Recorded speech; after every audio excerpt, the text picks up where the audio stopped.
The hours were composed mostly of dull or rebellious moments during the period of Theodore's engagement to Mr. Brown.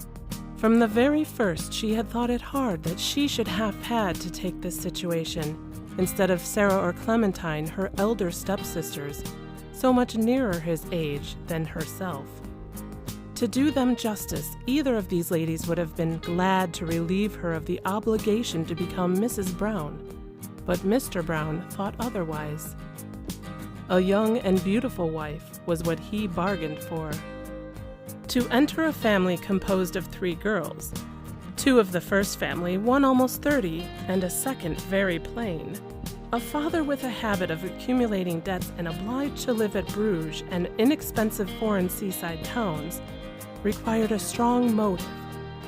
And this Josiah Brown found in the deliciously rounded white velvet cheek of Theodora, the 3rd daughter, to say nothing of her slender grace, the grace of a young fawn, and a pair of gentian blue eyes that said things to people in the first glance.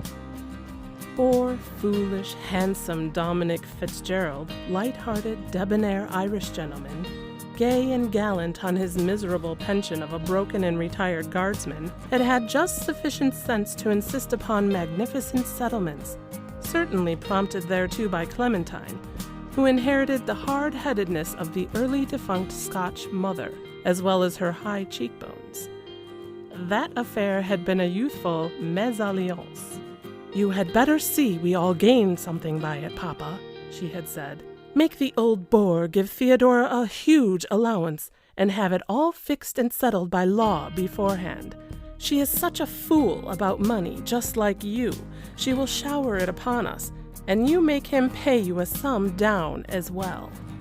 Captain Fitzgerald fortunately consulted an honest solicitor, and so things were arranged to the satisfaction of all parties concerned, except Theodora herself, who found the whole affair far from her taste.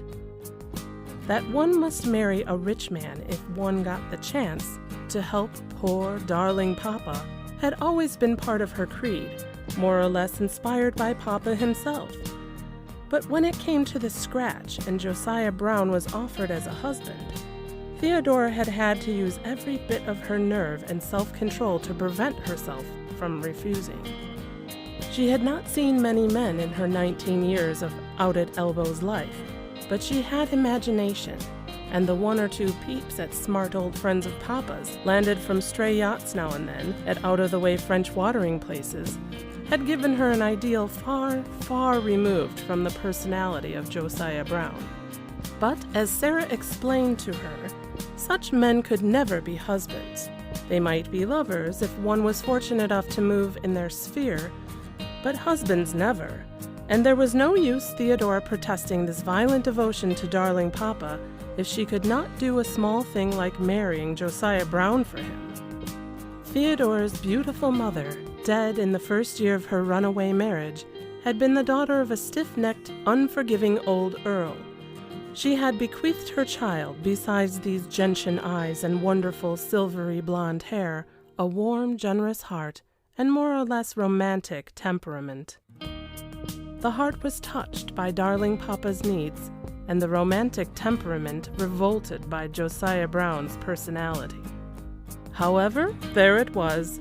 The marriage took place at the consulate Dieppe, and a perfectly miserable little bride got into the train for Paris, accompanied by a fat, short, prosperous, middle-class English husband, who had accumulated a large fortune in Australia quite by accident in a comparatively few years. Josiah Brown was only 52, though his head was bald and his figure far from slight. He had a liver, a chest, and a temper, and he adored Theodora. Captain Fitzgerald had felt a few qualms when he had wished his little daughter goodbye on the platform and had seen the blue stars swimming with tears.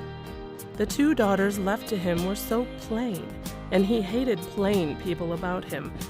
But, on the other hand, women must marry, and what chance had he, poor, unlucky devil, of establishing his Theodora better in life? Josiah Brown was a good fellow, and he, Dominic Fitzgerald, had for the first time for many years a comfortable balance at his banker's, and could run up to Paris himself in a few days. And who knows, the American widow, fabulously rich Jane Anastasia McBride, might take him seriously. Captain Dominic Fitzgerald was irresistible and had that fortunate knack of looking like a gentleman in the oldest clothes. If married for the third time, but this time prosperously, to a fabulously rich American, his well-born relations would once more welcome him with open arms, he felt sure, and visions of the best pheasant shoots at Old Beachley and partridge drives at Rothering Castle floated before his eyes, quite obscuring the fading smoke of the Paris train. A pretty tough, dull affair, marriage, he said to himself, reminded once more of Theodora by treading on a white rose in the station. Hope to heaven Sarah prepared her for it a bit. Then he got into a fiacre and drove to the hotel, where he and the two remaining Mrs. Fitzgerald were living in the style of their forefathers. Josiah Brown's valet, Mr. Toplington, who knew the world, had engaged rooms for the happy couple at the Grand Hotel. We'll go to the Ritz on our way back, he decided. But at first, in case there's scenes and tears, it's better to be a number than a name. Mademoiselle Henriette, the freshly engaged French maid, quite agreed with him. The Grand, she said, was plus convenable pour une lune de miel. A lune de miel. End of chapter 1.